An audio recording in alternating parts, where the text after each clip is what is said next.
अष्टानंद जी प्रतिदिन उस लहर तारा तालाब के ऊपर स्नान करके कुछ देर अपने गुरुदेव द्वारा बताई गई साधना का अभ्यास करते थे, भजन सिमरन करते थे।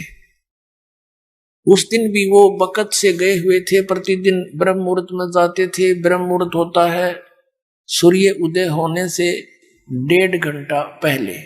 ऋषि अष्टानंद जी उस लहर तारा तालाब में स्नान करके अपनी साधना करने के लिए बैठे थे। क्या देखा कि आकाश से एक बहुत तेजों में प्रकाश का गोला सा आया। उसने देखा तो क्या देखा कि बहुत तेज प्रकाश है। आंखें बंद होगी अष्टानंद ऋषि की। आंखें बंद होने पर उसने क्या देखा, एक शिशु बालक का रूप दिखाई दिया। फिर दोबारा आंख खोल कर देखा तो उस प्रकाश के कारण पूरा सरोवर जगमगा गया था और वो प्रकाश एक कोने में जाकर सिमट गया, यानी परमात्मा अंधेरे में जाकर लेट गए बालक रूप धारण करके।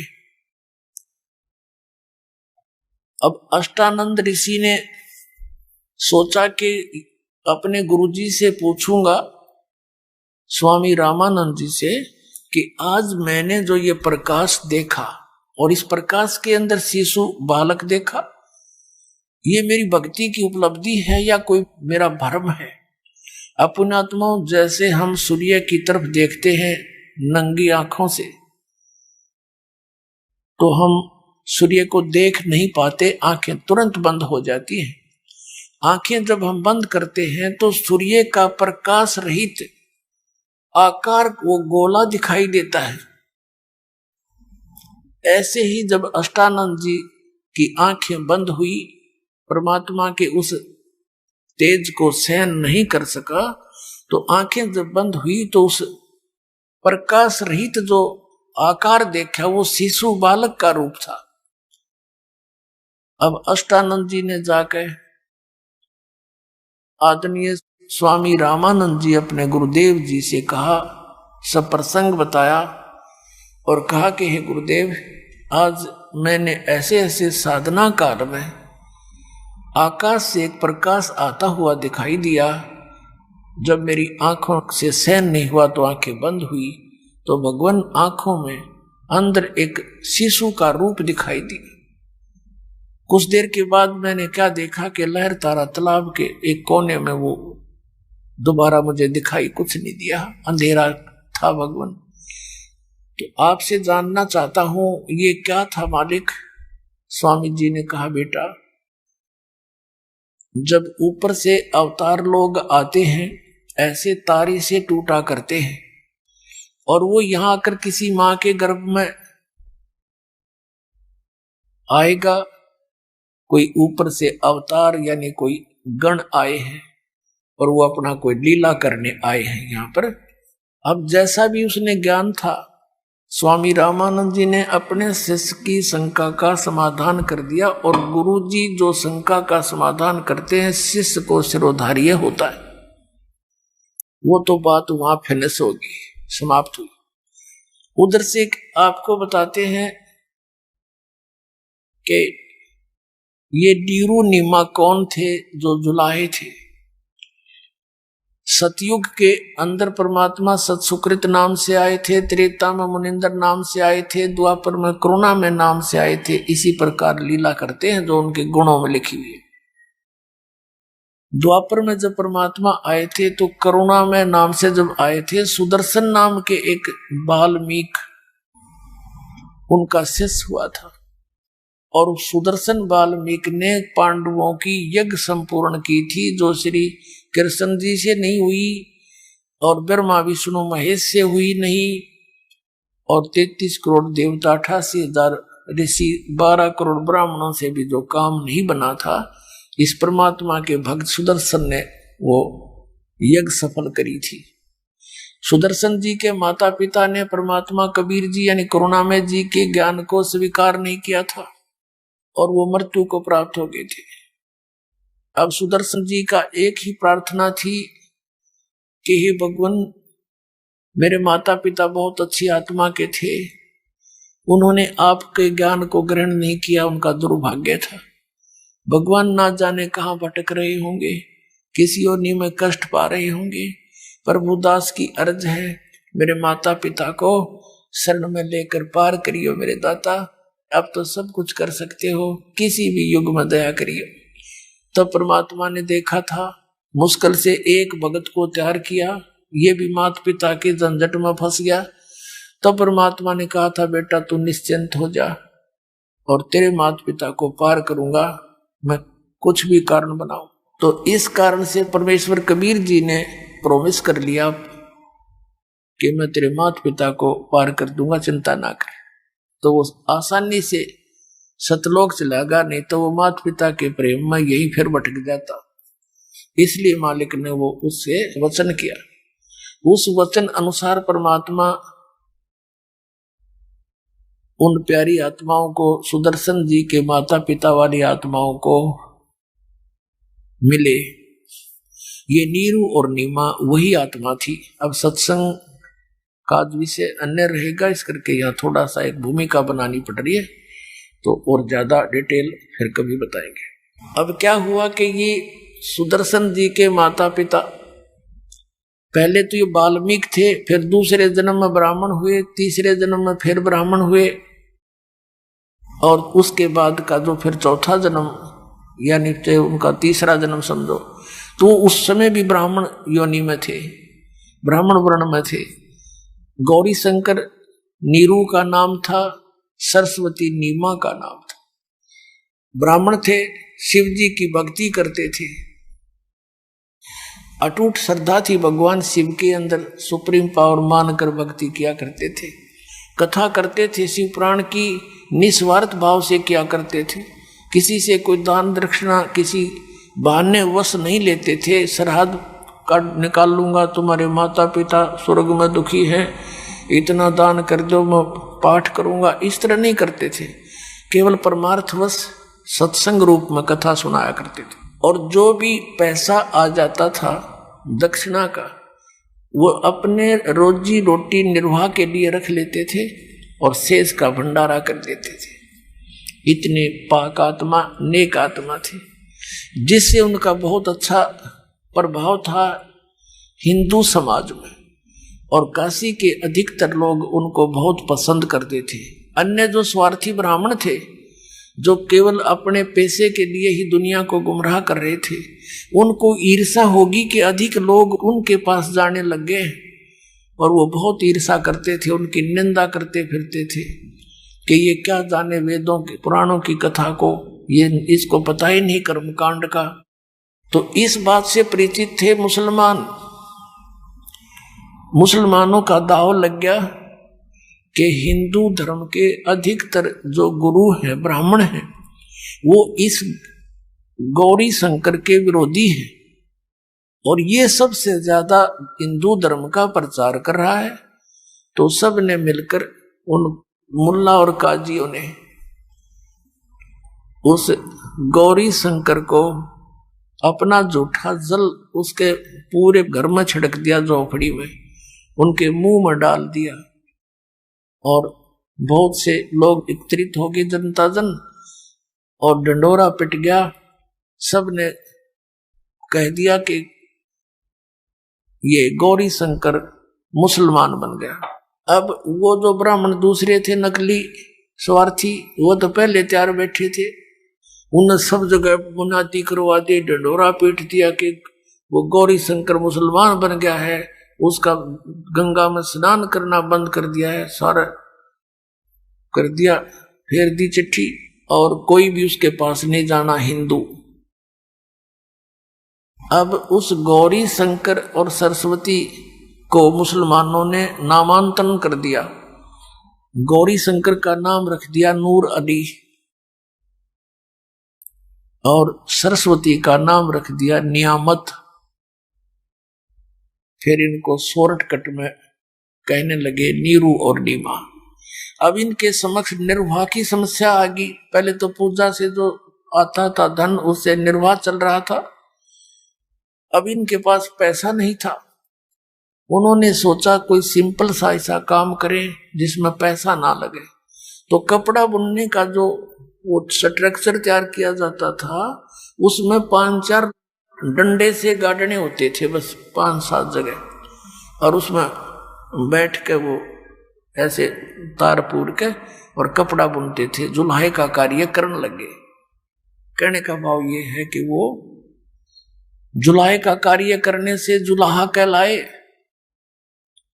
और उनकी आयु लगभग 50 और 55 के आसपास हो चुकी थी।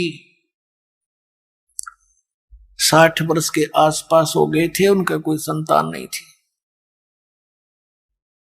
पुण्यात्मा, जिसको कोई वस्तु का अभाव हो तो वो समय पास कर लेता है, अपना व्यतीत कर लेता है, कोई दिक्कत नहीं, संतोष कर लेता है, सब्र कर लेता है। लेकिन ये जनता जन कुछ एक व्यक्ति स्वभाववश जाते हैं और वो टोका टाकी करे बिना रहा नहीं करते। तो जैसे कोई माई शाम को उनको मिली, किसको, नीमा को, और कहा, जिक्र चल गया, हे भगवान, परमात्मा ने आपको एक बच्चा तो देना ही था, आपका टाइम पास हो जाता, बुढ़ापे में आपकी कौन उंगली पकड़ेगा, बहुत समय खराब आएगा बुढ़ापे का। तो ऐसे वो तो इंजेक्शन लाकर चली गई या चर्चा करके। अब नीमा को रात ने नींद आई नहीं और यही विचार करती रही। सुबह अब वो क्या करते थे कि गंगा के अंदर स्नान करना बंद कर दिया था इन ब्राह्मणों ने, नीरू और नीमा का।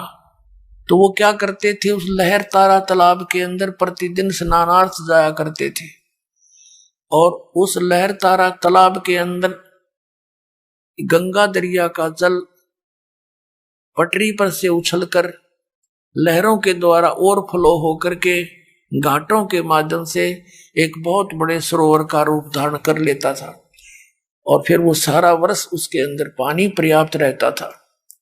तो उसमें वो स्नान करने के लिए जाते थे प्रतिदिन की तरह। उस दिन भी, जिस दिन परमात्मा ज्येष्ठ सुदी पूर्णमासी विक्रमी संवत 1455 सन 1398 में इस ज्येष्ठ सुदी यानी जेठ उतरते की पूर्णमासी को सुबह सुबह ब्रह्म मुहूर्त में स्नानार्थ प्रतिदिन की तरह जा रहे थे। रास्ते में नीमा को वही बातें खटक रही थी जो पहले दिन किसी बहन से, माई से उसने ये श्लोक सुने थे। तो उसके मन में वो बात रह रह कर उभर कर आ रही थी, रो रही थी, अपने भगवान शिव जी से प्रार्थना कर रही थी, हे भगवान शिव जी, अपनी दासी को भी एक पुत्र दे देते, आपके घर में किस चीज की कमी है भगवान, मेरा भी संसार में हिस्सा हो जाता। दुनिया के जो व्यंग सुनने पड़ते हैं, हे भगवान, आपके घर में कौन सी वस्तु की कमी है, यूं कहकर वो फूट फूट कर रोने लगी। अब नीरू ने कहा कि नीमा, यदि हमारे भाग्य में होता तो भगवान हमें प्रदान कर ही देते, हमारे भाग्य में नहीं है। नीमा तो रोया मत कर, संतान है नहीं, बुढ़ापे में पुत्र है नहीं, तेरी आंखें खराब हो जाएंगी, कोई उंगली पकड़ने वाला भी हमारा नहीं है, तो मत रोया करे, भगवान जो करेगा वो ठीक करेगा। अब परमात्मा चाहते तो हमें पहले ही दे देते। ऐसे वो चर्चा करते करते लहर तारा तालाब पर पहुंच गए। उनकी झोंपड़ी से, कुटिया से लगभग 4 किलोमीटर की दूरी पर वो लहर तारा तालाब जंगल के अंदर था। पहले नीमा ने स्नान किया, स्नान करके वह बाहर आ गई, और उसके पश्चात नीरू स्नान के लिए उसी सरोवर में प्रवेश कर गया। ब्रह्म मुहूर्त सूर्य उदय होने से लगभग 1.5 घंटा पहले के समय को ब्रह्म मुहूर्त कहते हैं। अब सुबह का जो रोशनी होती है, पहले तो बहुत अंधेरा दिखाई देता है और कुछ ही समय में एकदम उजाला सा हो जाता है। अब निम्मा स्नान करके जिस वस्त्र को बांध के स्नान किया था उसको धोने के लिए पुनः उस सरोवर के किनारे गई। अब जो ही उस किनारे पर पहुंची तो उसने क्या देखा कि उजाला सा हो गया था और नीरू स्नान कर रहा था ऐसे ऐसे करके।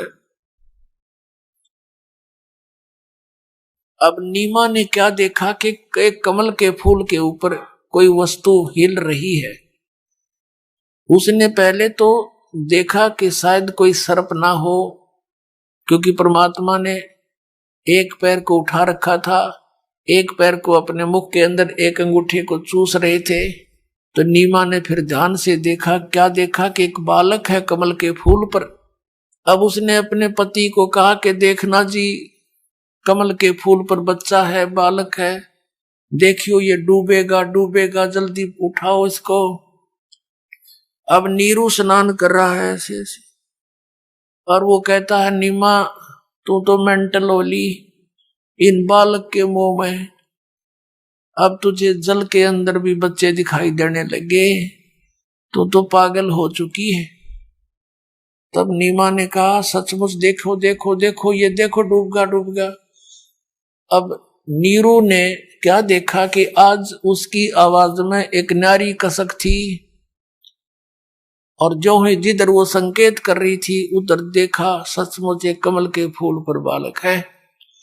कमल के फूल को समेत परमात्मा ने तोड़ के उठा लिया और नीमा को थमा दिया।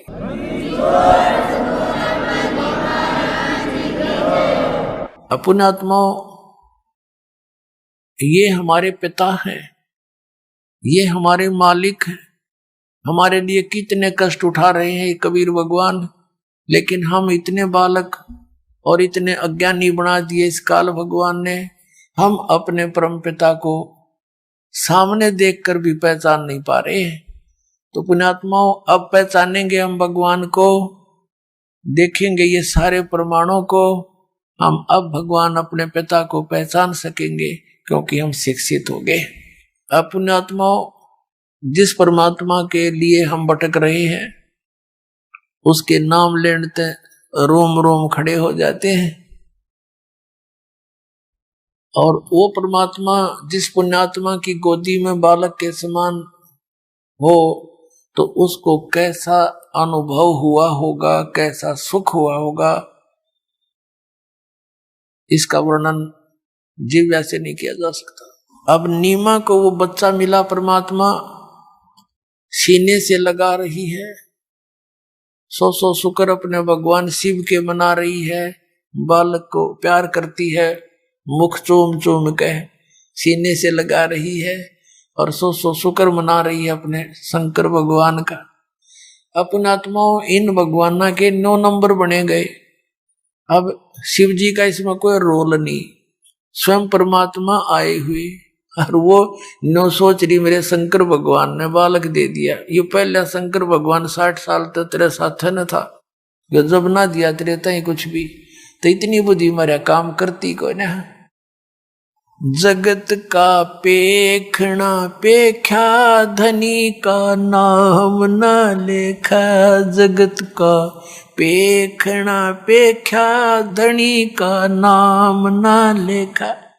कि हम एक दूसरे को नो कहें वो उसने नो कर दिया, उसने नो कर दिया, करने वाला जो मालिक है उसका कितना जिक्र भी नहीं। अब उधर से नीरू तो स्नान करने फिर लग गया, और नीमा परमात्मा का उस बालक रूप में आनंद विभोर होगी, बहुत शुक्र, इतनी खुशी कोई ठिकाना नहीं।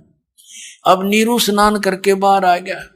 अब उसने के विचार लाया कि पहले तो हम हिंदू से मुसलमान बना दिए, हिंदुओं से हमारा लिंक नहीं, मुसलमानों में अभी जगह इतनी बनी नहीं कि हमारा कोई साथी हो जाए, और हम इस बालक को घर लेकर जाएंगे तो जनता के लोग पूछेंगे तुम कहां से लाए हो। हम बताएंगे कि ये कमल के फूल पर मिला, तो कोई नहीं माने। कमल के फूल पर बालक कैसे रुक सकता है? और क्या करेंगे, हमसे फिर मार मार कर पूछेंगे, उलिया बिगाड़ेंगे, बच्चा छीन लेंगे और हमें देश निकाला दे दिया जाएगा। इन सब विचार लगा करके अपनी पत्नी से कहा, नीमा से, कि नीमा इस बच्चे को यही रखते, इसी में हमारी खैर। सब बातों से परिचित कराया कि हमारे साथ ऐसा ऐसा हो सकता है। अब नीमा ने कहा कि देखो जी, इस बालक के साथ मैं देश निकाला ले लूंगी, मैं सब दुख सहन कर लूंगी, पर इस बालक ने ना जाने मेरे ऊपर के जादू कर दिया। अब इसके बिना मैं जी नहीं सकती, मैं तो इसको घर लेकर चलूंगी। अब नीरू ने कहा कि नीमा, तूने मेरी शराफत का नाजायज फायदा उठाया है। मैं तेरी प्रत्येक बात का मैं समर्थन करता रहा आज तक, क्योंकि हमारे कोई संतान नहीं थी, और जो भी तू कहती थी मैं सब स्वीकार करता था, इसलिए कि कहीं इसकी आत्मा दुखी ना हो जाए। पहले बहुत दुखी है बच्चे के अभाव में, और जिस कारण से तू इतनी हट्ठी होगी है कि आज मेरी एक भी बात नहीं मान रही है, और रख दे इस बालक को, नहीं तो मैं तेरे थप्पड़ मारूंगा।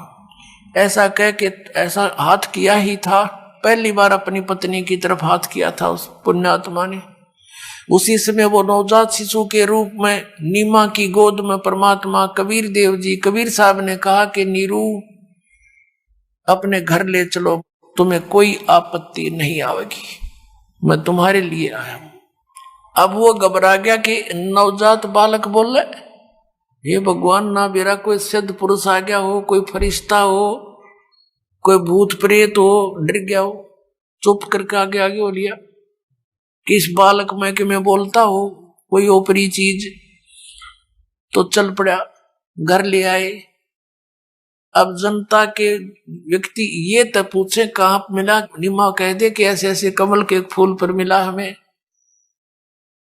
तो इसका तो कोई ऑब्जेक्शन किसी ने करा नहीं, अपनी अटकल लाते रहे। कमल के फूल पर तो कहाँ होगा, कहीं कोई छोड़ गया होगा, ऐसे कर गया होगा, जैसे उनकी एक जीव बुद्धि की सोच थी। लेकिन फिर भी उस परमात्मा की सुंदर मूर्त को देखकर, उनके जो सुंदरता को देखकर अपनी अपनी अटकल लगा रहे हैं।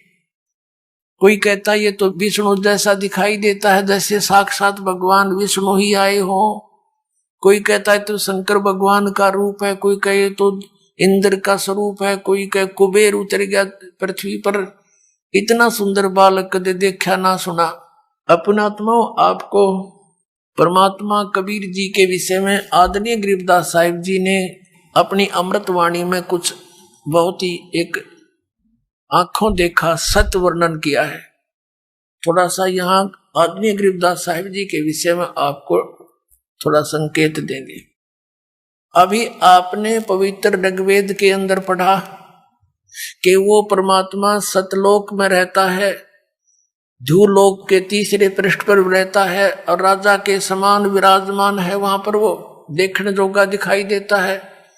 राजा जैसी गति में, यानी ओवरऑल कंट्रोलर, अनंत ब्रह्मांडों के स्वामी के रूप में राजा की तरह वहां विराजमान है, दिखाई देता है, और वहां से गति करके आता है, अपनी अच्छी आत्माओं को मिलता है। ये विधान है भगवान का। तो वो 3 स्थिति में होता है। एक स्थिति में तो वहां स्थिर है, सतलोक के अंदर मनुष्य जैसा शरीर है, 1 रोमकूप में करोड़ सूर्य मिला दे, करोड़ चंद्रमा, ऐसा उनके शरीर की शोभा है, इतना सुंदर शरीर है। और दूसरे रूप में वो शिशु रूप धारण करके आता है, और तीसरी स्थिति में एक साधु संत का रूप बना के जब चाहे किसी पुण्यात्मा को जाकर मिलते हैं, उनको ज्ञान सुनाते हैं, अपने सचखंड सतलोक को दिखाकर वापस छोड़ देते हैं, ताकि आने वाले समय में ये हमारे गवाह बन जाए, एफिडेविट दे कि कबीर इज गॉड। ऐसे ही सन 1518 में परमात्मा कबीर देव जी सह शरीर चले गए थे सचखंड में, सतलोक में, हजारों व्यक्तियों के सामने। और फिर सन 1727 में, सन 1727 में लगभग 210 वर्ष के बाद, लगभग 200 वर्ष के बाद वो परमात्मा सचखंड से चलकर आए, और गांव छुडानी, जिला झज्जर हरियाणा के अंदर आदरणीय गरीबदास साहिब जी जब 10 वर्ष के बालक थे, खेतों में, अपने ही खेतों में, क्योंकि ये जाट कौम में जन्मे थे, आदरणीय गरीबदास साहिब जी किसान थे और अपनी ही बहुत सी गव्वें होती थी, साथ में कुछ किराए के पाली और कुछ गांव वाले वैसे अपने इकट्ठे सामूहिक गौवें रखते थे, चराते थे। तो जंगल में गऊ चरा रहे थे।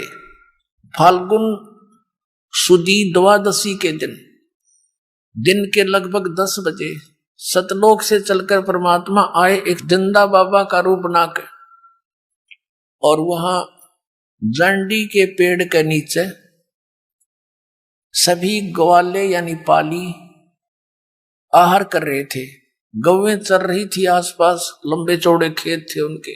परमात्मा एक साधु रूप में उसके साथ से आते हुए नजर आए। वह रास्ता था साथ के कबलाना गांव से छुडानी गांव की तरफ पैदल जाने का रास्ता, पैदल एक प्यादा था।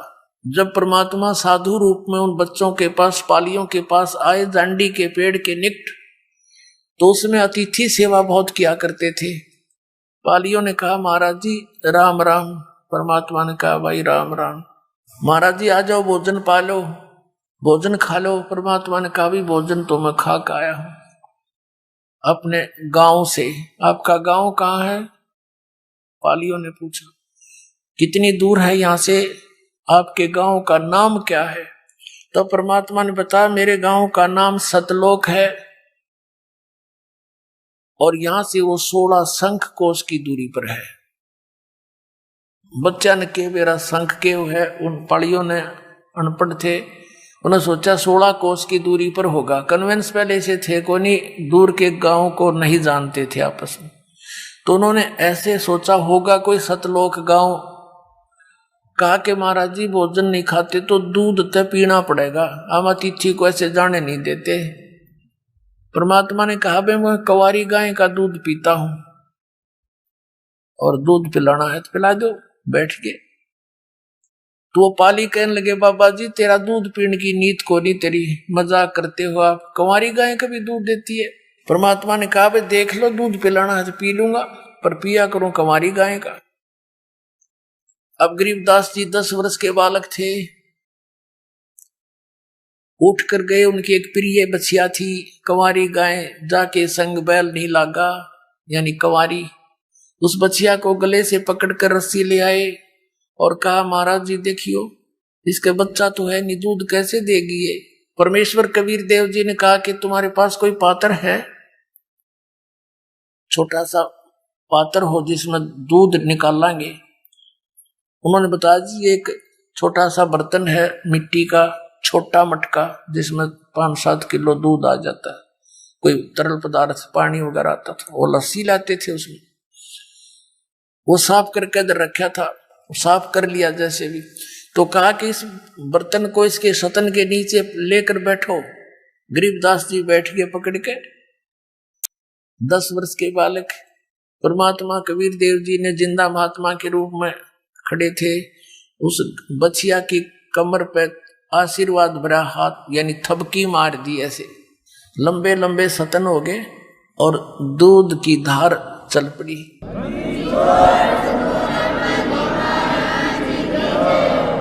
जब वो पात्र भर गया वह बंद हो गई।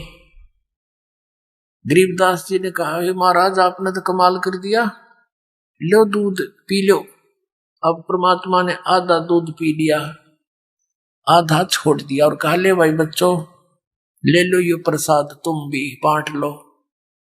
वो बड़े बड़े जो पाली थे वो कहने लगे हम ना पीवा जादू जंत्र का, पाप का दूध कंवारी गाय का काट दिया निकाल दिया, और तू ना जाने के जादूगर, और तेने जूठा कर दिया, पता नहीं तू किस जात का है, हम ना पीवा तेरा जूठा दूध। वो तो उठ कर चले गए, घबरा भी गए कि ये तो जादूगर सा दिखा है।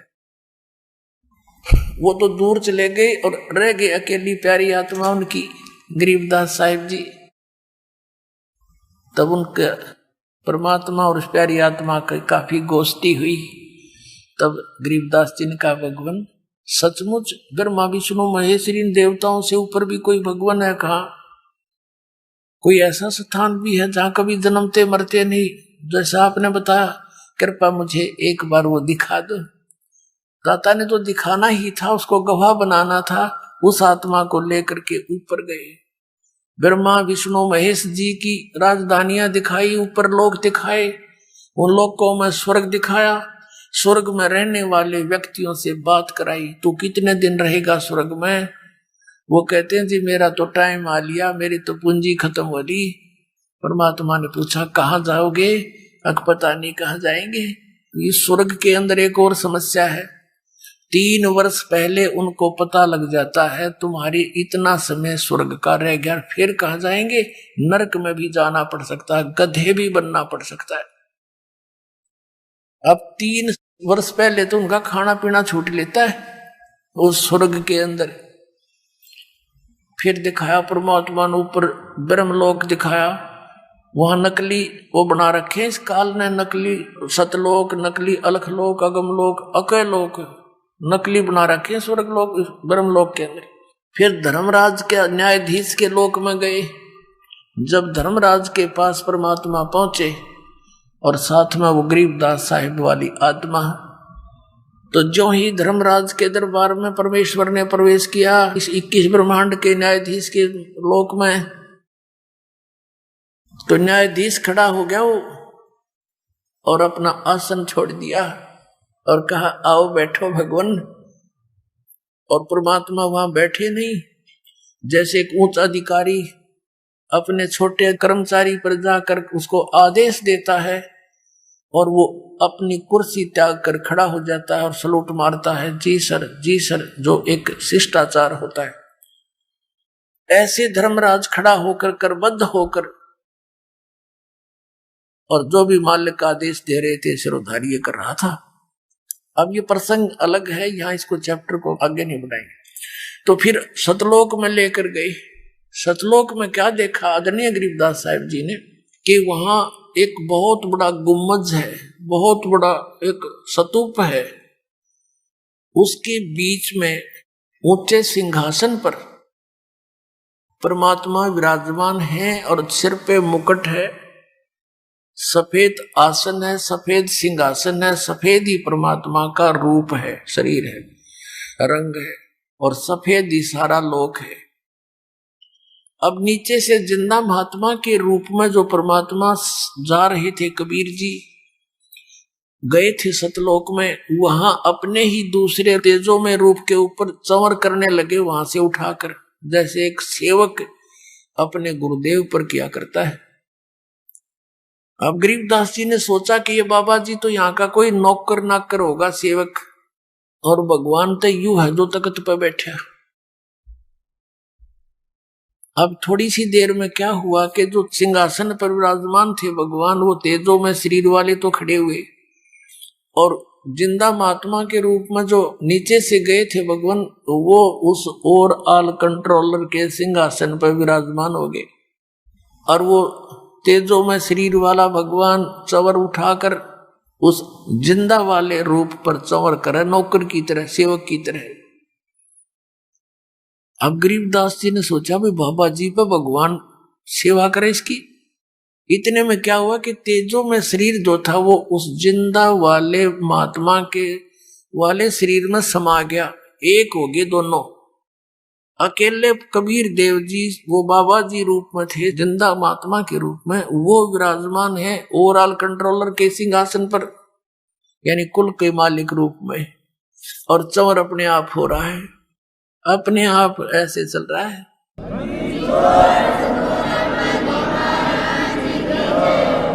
तब परमात्मा ने कहा कि गरीबदास यहां थे तुम पहले, देखो ये तुम्हारे मकान खाली पड़े हैं, पूरे बड़े लंबे चौड़े फ्लैट के फ्लैट, अर्जा फंसे वहां काल के लोक में। सारी डिटेल बताई, सृष्टि रचना सुनाई।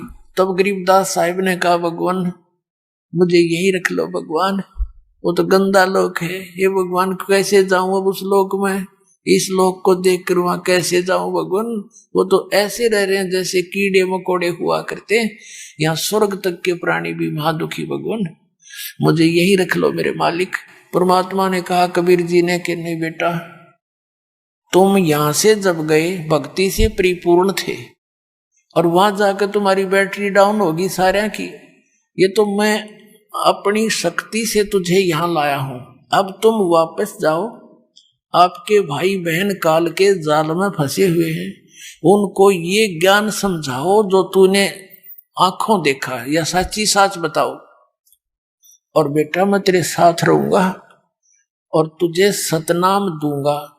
वो सतनाम की भक्ति सुमन करने से तुम्हारे अंदर शीघ्र ही वो भक्ति संचित हो जाएगी, जो तुम्हें यहां लेकर आएगी। वो भक्ति की कमाई तुम्हारे अंदर संचित हो जाएगी, इतनी संचित हो जाएगी जैसे फिर गरीबदास साहिब ने परमात्मा से प्राप्त ज्ञान को फिर कैसे बोला है कि सतनाम पालड़ रंग होरी हो, 14 लोक चढ़ावे राम रंग होरी हो, 3 लोक पासंग धर रंग होरी हो, तो ना तुले तुलाया राम रंग होरी हो। आदरणीय गरीबदास साहिब जी की वाणी में एक होरी नाम का अंग है। होरी माने होली, होली मीन खुशी मनाते हैं लोग। तो गरीबदास साहिब जी कहते हैं कि यह नकली होली हमने बाछी ना लगती, हम तो वो राम नाम की होली खेलेंगे भाई, जिसको हम रोज खेला करेंगे, एक दिन खेलकर हम संतुष्ट नहीं होते। तो क्या बताते हैं कि इस सतनाम के श्वास उस श्वास के द्वारा जो आपको दिया जाता 2 अक्षर का मंत्र, जिसमें एक ओम है, एक तत् गुप्त है, जिसको सतनाम प्राप्त है उसको ज्ञान है।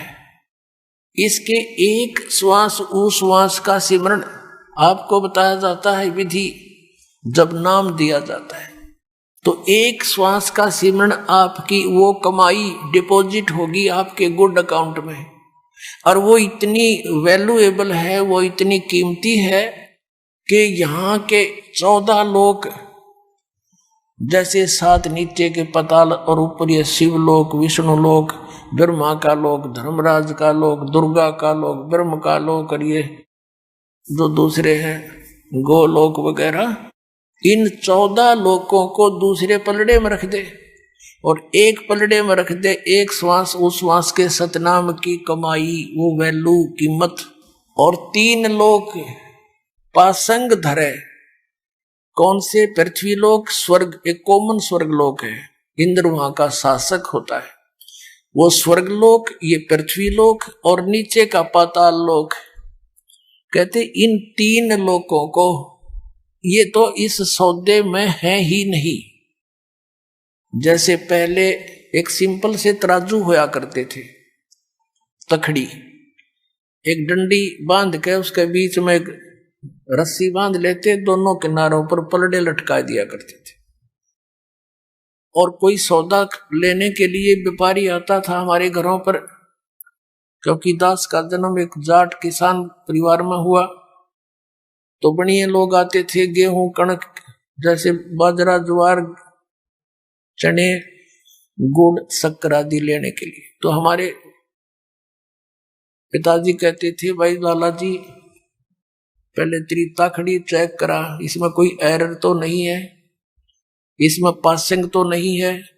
तो वो दिखाता था, यदि उसमें कोई डिफेक्ट होता तो उसी जो कणक जैसे चने तोलने हैं, तो चनों की एक मुट्ठी भरकर उसको बैलेंस करने के लिए एक पलड़े में जिसमें डिफेक्ट होता था उसमें डाल दिए जाते थे इतने चने, वो सेट हो जाता था, एररलेस हो जाती थी।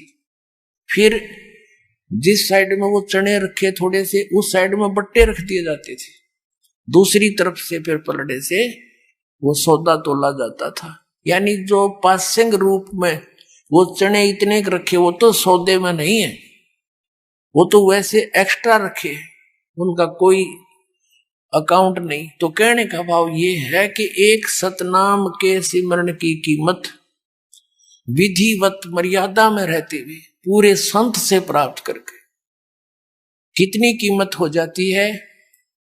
सतनाम पालड़े रंग होरी हो, 14 लोक चढ़ावे राम रंग होरी हो, 3 लोक पासंग धरे रंग होरी हो, तो ना तुले तुलाया राम रंग होरी हो। ओए होए।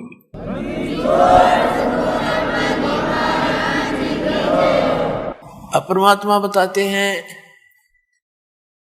कि ऐसा मंत्र है ये गजब का, एक सतनाम का सिमरन इतनी कीमत आपको देगा, और बाकी वो पांचों नाम काल के, तीन वो दूसरे सतपुरुष अकाल मूर्त सबद स्वरूपी राम, ये तो कति एक अन्य के भी मंत्र नहीं है, ये मोक्षदायक नहीं है, ये तो भगवान की महिमा है इसके अंदर।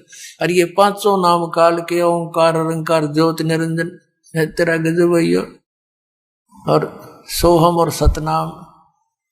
अपने आत्माओं, जो हम प्रसंग पर आते हैं, जो आज का प्रसंग है, ये बहुत विस्तार से समझाना पड़ेगा कभी।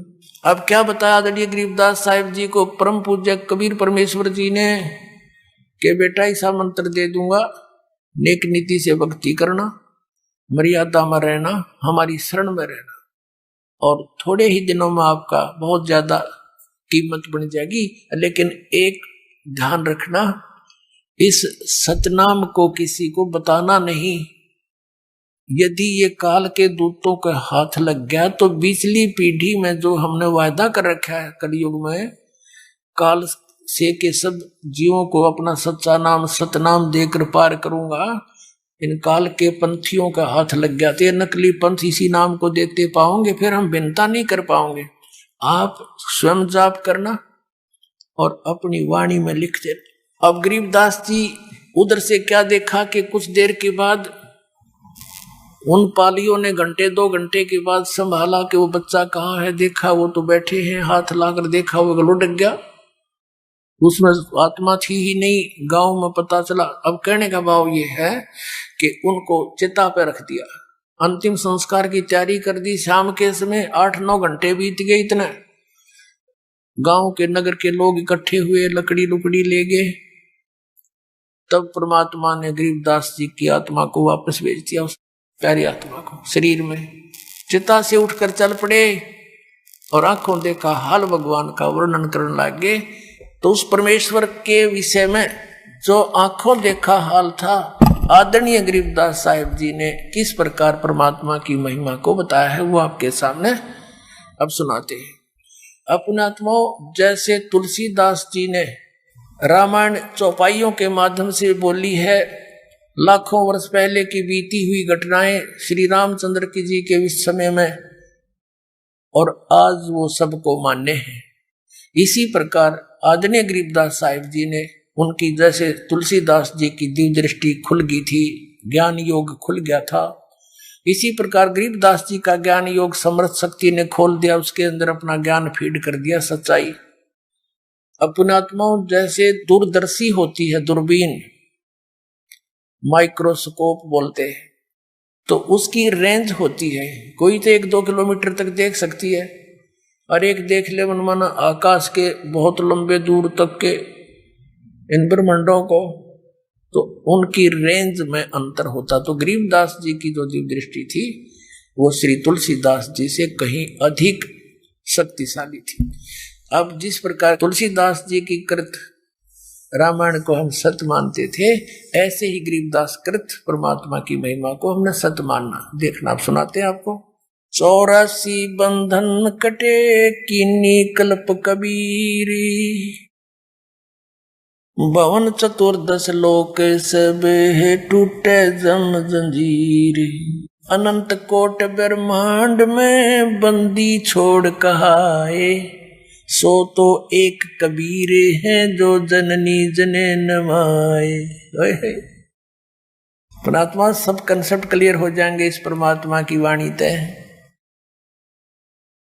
शब्द स्वरूपी साहेब धनी, शब्द से अंध सब माही, बाहर भीतर रम रहा जहां तहां सब ठाही, जल थल पृथ्वी गगन में बाहर भीतर एक, पूर्ण ब्रह्म कबीर हैं वो अवगत पुरुष अलेख, अनंत कोट ब्रह्मांड का एक रति नहीं भारे, सतगुरु पुरुष कबीर हैं ये कुल के सिरजनहार, सेवक हो के उतरे इस पृथ्वी के माही, जीव उदाहरण जगत गुरु बार बार बलि जाही। अब आदरणीय गरीबदास साहिब जी परमात्मा से परिचित होकर के क्या बताते हैं कि वो सारी सृष्टि के रचनहार कुल मालिक हमारे पिता सेवक होकर उतरे, कबीर दास को आए कबीर दास सेवक होकर उतरे इस पृथ्वी के माही, जीव उदाहरण जगत गुरु बार बार बलि जाही। जीव उदाहरण करने के लिए वो जगत गुरु यानी पूरे विश्व को ज्ञान देने वाले, सच्चा ज्ञान देने वाले वो जगत गुरु। और गरीबदास जी कहते हैं मैं बार बार बलिहारी जाऊं उस परम पिता पे, उसने कैसे दया करी हमारे ऊपर। काशीपुरी कष्ट किया उतरे अदर अधारे, मोमिन को मुजरा हुआ वहां जंगल में दीदारे। कहते काशीपुरी में परमात्मा का आगमन हुआ और उतरे अधर अधार, वो किसी माँ से जन्म नहीं लिया, ऊपर तो आए अधर अधर तय यानी ऊपर से आए नीचे। और मोमन को वहां मिले उस मुसलमान दुल्हे को जंगल में सरोवर के ऊपर। अब वो उनकी कितनी शोभा वर्णन करते हैं। कोट किरण शशि भाने सुध आसन अदर विमाने, परसत पूर्ण ब्रह्म को शीतल पिंड और प्राणे। अब नीमा ने गोदी में ले रखा था परमात्मा को, जिस भगवान के नाम लेने से आत्मा भर आती है कि वो इतने दुखी हो रहे हमारे लिए। हमारे बाप में भी को नहीं, हमारा पिता हमारे पीछे पीछे घूम रहा है, हमने काल की भांग पी रखी है। कबीर साहब कहते हैं कबीर ये माया अटपटी सब गट आण अड़ी, और किस किस ने समझाऊं या कुएं भांग पड़ी। अब वो हमारे लिए भटक रहे हैं, जिस परमात्मा के गुणगान सब ग्रंथ कर रहे हैं, और वो एक उस पुण्यात्मा की गोदी में है। अब उसको कितना अनुभव आनंद का हो रहा होगा पुण्यात्मा, अब कोई जीव नहीं उसको वर्णन कर सकती। अब क्या बताते हैं गरीबदास साहिब जी। कोट किरण शशि भाने सुध ये आसन अदर विमाने, परसत यानी छूते ही उस पूर्ण ब्रह्म को, और नीमा के शीतल पिंड और प्राण एकदम शांति सी होगी। नीमा ने परमात्मा को कैसे प्यार किया। गोद लिया मुख चूम कर वो हेम रूप झलकनते, जगर मगर काया करे जैसे दमके पद्म अनंत। माँ ने यानी एक मातृ भाव से बालक को जैसे प्यार किया करते, मुंह चूम के और सीने से लगाया। इतना सुंदर शरीर परमात्मा का जैसे सफेद बर्फ होती है, हेम रूप झलकंत। हिम हिम माने बर्फ,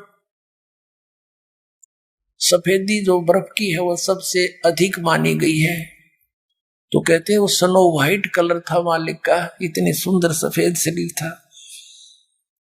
अब क्या जब घर पर लेकर आगे बालक को, तो परमात्मा को देखें और के बोले आपस में एक दूसरे की डिस्कस करते हैं। काशी उमटी गुल भया ये मोमन का घर घेरे, कोई कहे ब्रह्मा विष्णु है, कोई कहे इंद्र कुबेरे। के सिंपल चाइल्ड नहीं है ये, एक साधारण सामान्य बालक नहीं है, इतना सुंदर ऐसा रूप इसका। तो कहते हैं काशी उमटी यानी उमड़ का आगे पूरी काशी के नगर राजा तक भी आगे वहां देखने के लिए। काशी उमटी गुल भया सारा शोर माच गया, और मोमन का घर घेरे, चारों तरफ तो घेर लिया घर उनको देखने के लिए, टोल के टोल गीत गाते औरतें। और कोई कहे ब्रह्मा विष्णु है, कोई कहे इंद्र कुबेर। जो भी देख कर जानो करो ऐसा बालक तो देखा ही नहीं, जैसे खुद भगवान श्री कृष्ण आ रहे हो, भगवान शंकर आ रहे हो सकता है इंद्र और कुबेर मत आ रहे हो धन के देख। कोई कहे वरुण धर्म राय है, कोई कहते है ईश, 16 कला सुभान गति ही, कोई कहे जगदीश। भक्ति मुक्ति ले उतरे वे मेटन तीनों ताप, मोमन के डेरा लिया ये कहे कबीरा बाप। कहते वो परमात्मा सबका मालिक, और उस एक जुलाहे धानक को, एक मुसलमान जुलाहे धानक को और परमात्मा पिताजी बोलते हैं, बाप कहते हैं। कोई कहे छल ईश्वर नहीं, कोई किन्नर कहलाए, कोई कहे गण ईश का जो जो मात रिसाए। अब जैसे जितने नाम धरे ना उस बालक के ऊपर, कहते हैं उतना ही वह निम्मा उनने धमकावे। क्यों मेरे बच्चे का नजर लगाओगे तुम, कोई कुछ कह रहा है, कोई कुछ कह रहा है। खलक मुल्क देखण गया वहां राजा प्रजारीत, जम्बू दीप जिहाने में वो उतरे शब्द अतीत। दुनी कहे यू देव है, ये देव कहते हैं ईश, ईश कहे ये पार ब्रह्म है पूर्ण विश्व बीश। अपने आत्माओं आप क्या बताते हैं, जो दास आपको वेदों और इस सत्य कथा से आपको प्रमाणित करना चाहता है कि कौन भगवान है, कहाँ प्रमाण है। एक तो आंखों देखा प्रमाण, ये एफिडेविट गरीबदास जी दे रहे, और फिर आपको वेदों में दिखाएगा दास।